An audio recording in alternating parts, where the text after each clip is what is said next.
The U.S. Federal Reserve kept interest rates unchanged and signaled it still expects 2 hikes this year, but didn't say exactly when or by how much. Fed Chair Janet Yellen. We really need to look at the data, and I can't pre-specify a timetable, so I'm, not comfortable to say it's in the next meeting or two, but it could be. It could be. It's not impossible.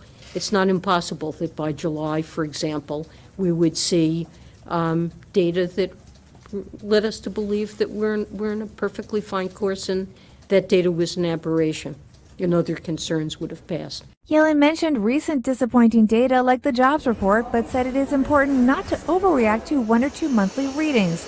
She also said Brexit was a concern and said Britain's decision whether to leave the European Union would have consequences for economic and financial conditions in global financial markets.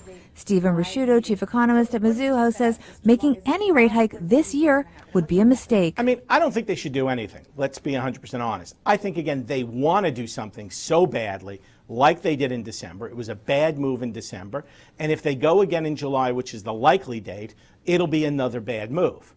My problem is when I look at it, I realize that in certain instances, smart people sometimes do stupid things. And sometimes they do stupid things more than once.